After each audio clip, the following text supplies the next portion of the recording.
आज के इस वीडियो में मैं आपको बताऊंगी ये कैसे भरना है शैक्षिक गतिविधियों का क्रियान्वयन एवं अभिलेखीकरण। प्रथम सेमेस्टर के में जो भी कार्य कर रहे हैं डीएलएड वाले बच्चे, ये उनके लिए है। और बहुत सारे बच्चों को समस्या हुई है, हम ये नहीं कह रहे हैं कि सबको समस्या हुई होगी, कुछ बच्चे ऐसे होंगे जिनको समस्या हुई होगी, उनका बस मैं इस वीडियो के माध्यम से हेल्प करना चाहती हूँ। बस यही है कि आप शैक्षिक गतिविधियों का मतलब होता है, जैसे कोई भी आप कार्य कर रहे हैं तो उसके नियम कानून क्या है, उसकी गति कैसे कर रहे हैं, उसकी विधि क्या है, गति करने की जो विधि है वो क्या है। क्रियान्वयन का मतलब होता है कि आप क्रिया में लाना, ठीक है। अभिलेखीकरण का मतलब होता है कि आप उसकी व्याख्या करो बढ़िया से, ठीक है।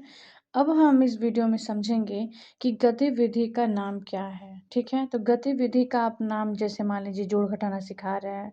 गतिविधि यानी किसी भी चीज़ को, विधि को बताने का जो आपका गति है, तरीका है, तौर तरीका है, वो कैसा है, आपको उसी का नाम बताना है। तो मैं इस गतिविधि का जो नाम रखूँगी वो वहाँ पे, तो मेरी जो गतिविधि का नाम है वो है माचिस की तिल्ली आधारित जोड़, यानी जोड़ के बारे में हम यहाँ पे सीखेंगे। माचिस की तिल्लियों का जोड़। माचिस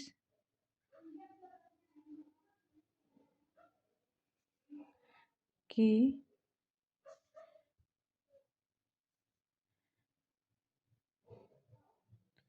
तिल्ली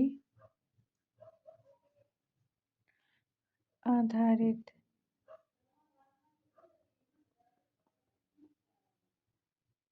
माचिस की तिल्ली आधारित जोड़, ठीक है।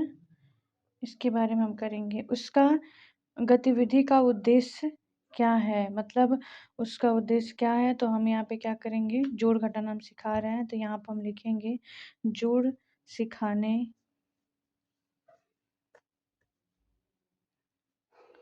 जोड़ना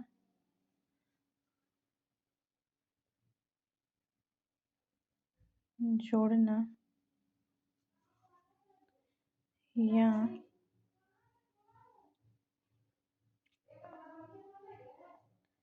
इकट्ठा करना, ठीक है। यही हमारा उद्देश्य है, यानी जोड़ना या इकट्ठा करना। जैसे इकट्ठा करने का मतलब ये होता है कि जैसे मान लो राजू के पास 5 कलम था, नेहा के पास 2 कलम था, तो कुल मिला के 7 कलम हुए। तो ये हम इकट्ठा कर रहे हैं, दोनों अलग-अलग पेन को इकट्ठा कर रहे हैं, तो ये चीज़ हो गया इकट्ठा करना, ठीक है। अब लिख रहा है गतिविधियों का विवरण दीजिए, यानी क्या आप गतिविधियों की, जो आप काम कर रहे हैं उसकी व्याख्या करिए। तो हम इसकी व्याख्या करेंगे एक प्रश्न को लेकर। तो यहाँ पे लिखेंगे कि क्या लिखेंगे, मनोज के पास 200 बकरियां हैं। यहाँ पे लिखेंगे मनोज के पास 200 बकरियां हैं, ठीक है। उसके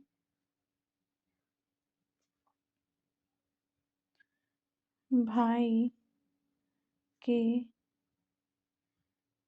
पास 300 बकरियां हैं, 300 बकरियां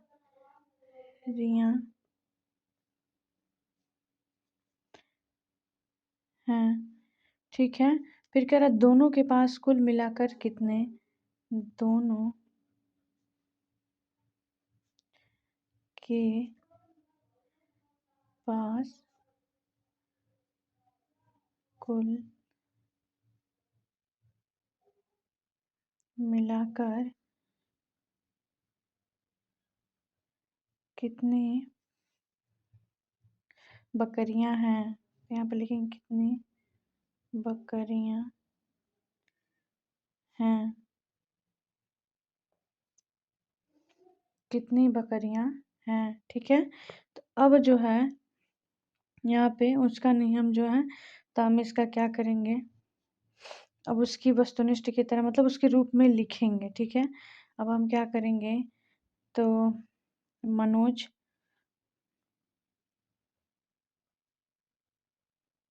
यहाँ पे लिखेंगे मनोज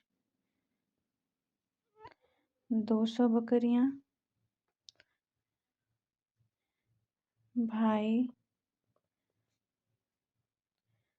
300 बकरियां,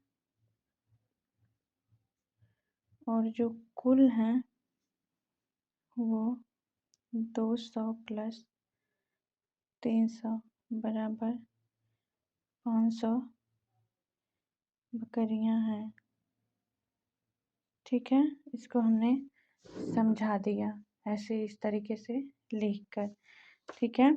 अब यहाँ पे लिखा है कि गतिविधि के कक्ष में क्रियान्वयन में क्या समस्या, मतलब समझाते समय बच्चों को समझने में क्या दिक्कत हुई। तो यहाँ पे लिखेंगे बच्चों को लंबवत जोड़ में समस्या हुई।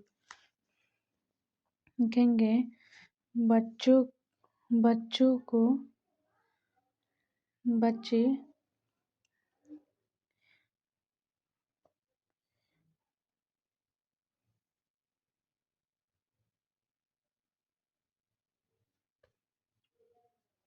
लिखेंगे कि बच्चे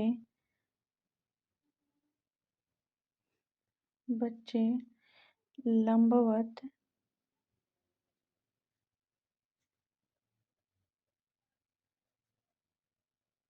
जोड़ में दो संख्याओं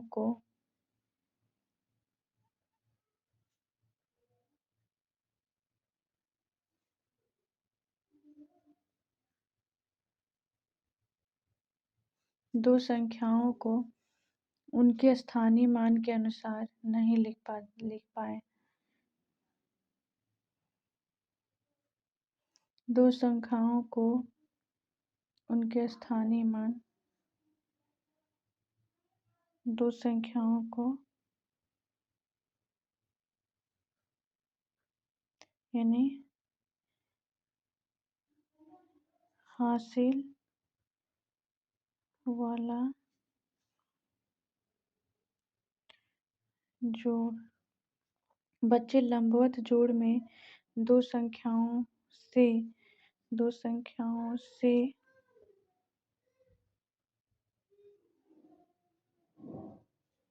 अधिक अंकों के जोड़ में समस्या आई।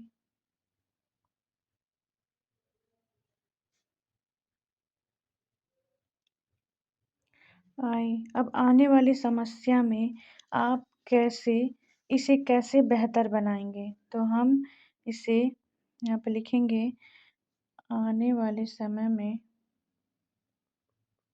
आने वाले समय में आने वाले समय में अधिक से अधिक अभ्यास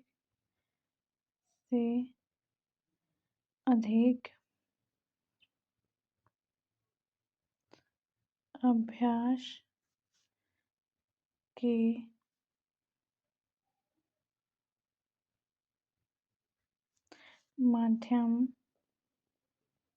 से बेहतर बनाएं। आने वाली समस्या में अधिक से अधिक अभ्यास के माध्यम से बेहतर बनाएं।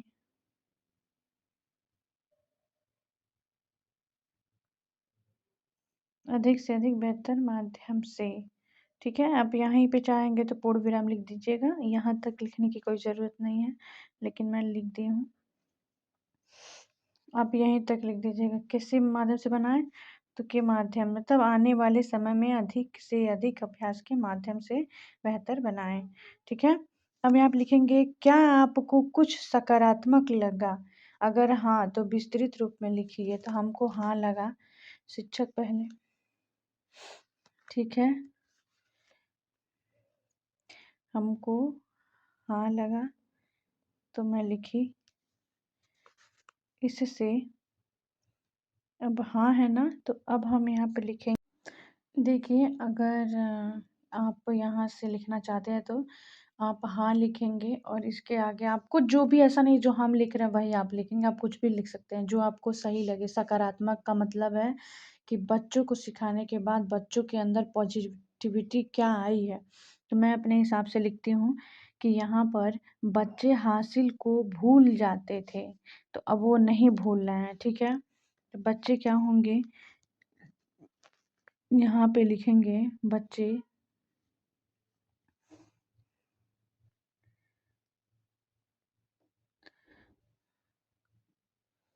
बच्चे हासिल बच्चे हासिल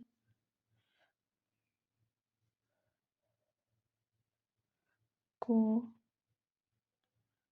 भूल जाते थे या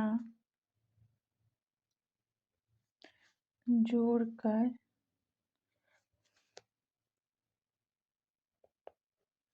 पूरी संख्या लिख देते थे। तो ये परिवर्तन आया है, ये सकारात्मक है। तो अब उनकी गलती सुधर गई है।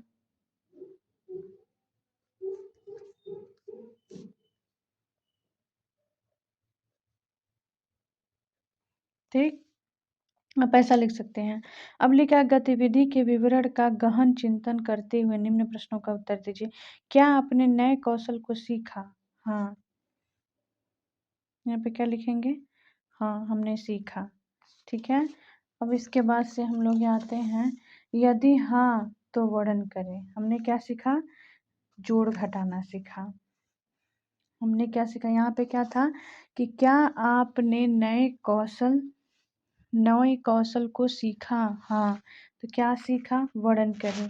हमने हासिल का जोड़ सीखा। हमने हासिल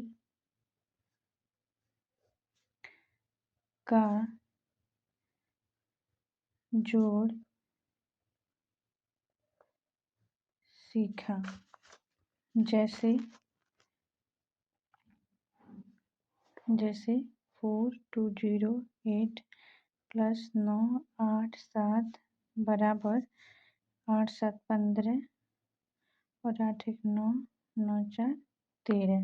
ठीक है, अब कह रहा है, आप सत्र के दौरान सीखने को लेकर अपनी असहमति देना चाहते हैं? यदि हाँ तो स्पष्ट शब्दों में व्याख्या सहित वर्णन कीजिए। आप सत्र के दौरान सीखने को लेकर अपनी सहमति देना चाहते हैं। तो ये मैं बता चुकी हूँ, ये मुझे खुद भी समझ में नहीं आ रहा है, इसलिए मैं आपको गलत नहीं बताऊंगी। इसमें है क्या, शस्त्र के दौरान प्राप्त सूचना आपके पूर्व के अनुभव और विश्वास पर आधारित थी? तो हाँ, यानी आप पर विश्वास पर ही आधारित थी। आप अपने शिक्षण के दौरान इस अधिगम अनुभव को किस प्रकार लागू करेंगे? अभी मुझे अच्छे से इसका सेंटेंस बनाने नहीं आ रहा है, इसलिए मैं इन दोनों को छोड़ दे रही हूँ। अब मैं 7वां देखती हूँ कि अधिगमकर्ता के रूप में आपने क्या सीखा है कि अच्छा शिक्षक बनने के लिए आप में क्या-क्या गुण होने चाहिए? तो एक, अच्छे शिक्षक अच्छे शिक्षक बनने के लिए संचार होना चाहिए, यानी कि आप जो बात कह रहे हैं वो बच्चों तक पहुंचना चाहिए। कौशल होना चाहिए, ठीक है, कौशल और सुनने की क्षमता होनी चाहिए। बच्चे को प्रश्नों की सुनने की जो क्षमता होना चाहिए वो होना चाहिए, सुनना। ठीक है, और सहयोग, बच्चे अगर कोई प्रश्न बता रहे हैं तो आपको उसमें सहयोग थोड़ा-सा बताना पड़ेगा, उनकी हेल्प करना पड़ेगा। और अनुकूलता, अनुकूलता का मतलब होता है कि अगर बच्चे ज़्यादा कमज़ोर हैं, अनुकूलशीलता, अगर बच्चे शीलता अनुकूलशीलता, अगर बच्चे ज़्यादा कमज़ोर हैं तो उनके लेवल पे, उनके अनुकूल आपको अपने टॉपिक्स को रखना है। अब आता है सहानुभूति, सहानुभूति होना चाहिए, आपके अंदर पेशेंस होना चाहिए और आपके अंदर क्या होना चाहिए, और धैर्य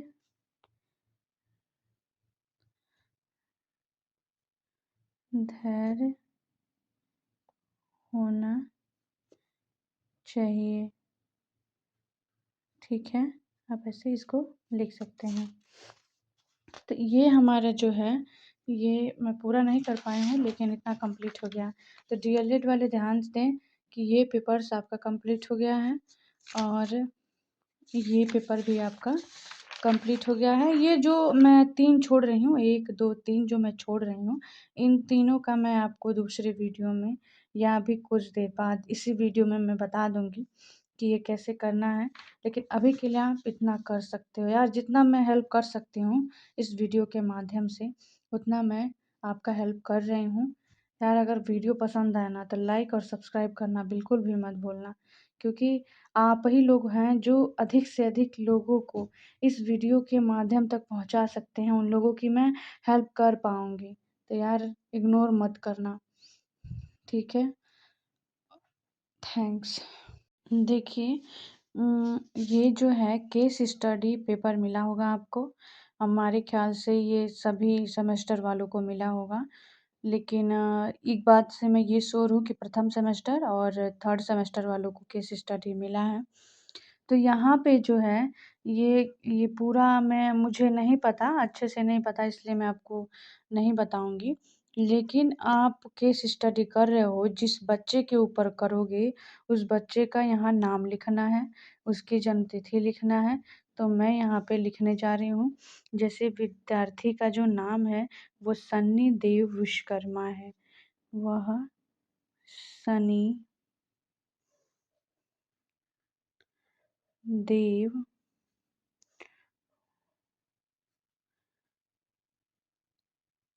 विश्वकर्मा है, शनिदेव विश्वकर्मा है। उसकी जो जन्म तिथि है वो है 26 तारीख पहला महीना 2013। ठीक है, वो पुरुष, महिला, अन्य, मतलब उसमें क्या है वो, तो वो पुरुष है, मतलब बालक है लेकिन यहाँ पे पुरुष लिखा है तो पुरुष ही लिख दे रहे हैं, सॉरी, पुरुष। ठीक है, यहाँ पे पालक अभिभावक के नाम, यानी जो उनके पिता हैं उनका नाम। पालक का मतलब होता है जो उसको पोस पाल के बड़ा किया है। तो श्री मुकेश विश्वकर्मा, यानी श्री मुकेश विश्वकर्मा। फिर उनके पिता का नाम लिखना है, मतलब जैसे कुछ लोगों के पेरेंट्स होते हैं ना, गोद लिए रहते हैं बच्चों को, तो ये दोनों चीज़ लिखना है, उनके पिता का नाम। फिर यहाँ लिखेंगे श्री मुकेश विश्वकर्मा। देखिए, मैं यहाँ लिख दी हूँ, लेकिन आप लोग यहाँ मत लिखना, ठीक है? आपको यहाँ लिखना है, ध्यान रहे इस बात को। आपको यहाँ नहीं लिखना है, यहाँ लिखना है, ठीक है? माता का जो नाम है, वो है श्रीमती रामरती देवी। यहाँ पे है श्रीमती श्री रामरती, श्री राम रामरती देवी, ठीक है? और अध्ययनांतर कक्ष, यानी उनका जो पता है वो क्या है, ग्राम पचदेवरी। अभिभावक, माता पिता की मासिक आय कितनी है, पिता का शैक्षिक व्यवसाय योग्यता क्या है, तो उनके जो पिता हैं वो कारपेंटर हैं और वो बीए किए हैं, ठीक है। उनके पिता जो हैं वो बीए किए हैं, तो मैं बीए लिखूँगी। माता की शैक्षिक योग्यता क्या है, तो वो भी बीए हैं, फाइनल है, तो उनकी भी बीए लिखूँगी मैं। भाई या बहन के बीच विद्यार्थी का क्रम, ये मुझे नहीं पता है कैसे लिखाएगा। इनका पता जो है हम लिख दे रहे हैं। इनके पिता की जो मासिक आय है वो मान लीजिए मासिक जो आय है वो कुछ भी हो सकता है, कुछ भी उनसे पूछ लीजिएगा बच्चों से, मुझे उतना आइडिया नहीं है। लेकिन इनका यहाँ पे पता लिख दे रही हूँ मैं, ग्राम, ठीक है, पचदेवरी, पचदेवरी पोस्ट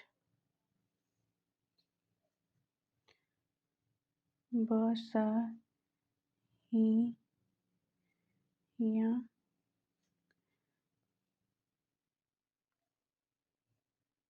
बुजुर्ग महाराजगंज,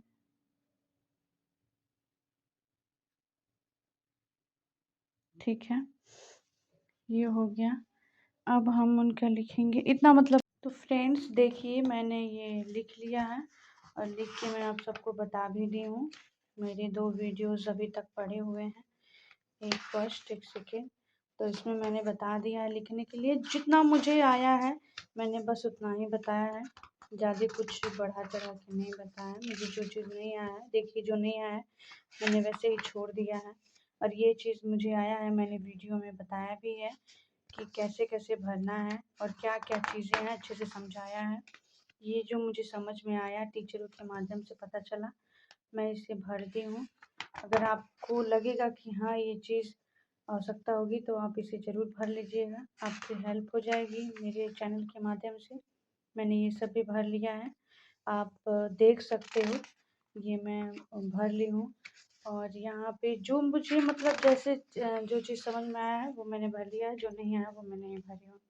थैंक यू, धन्यवाद। आप इस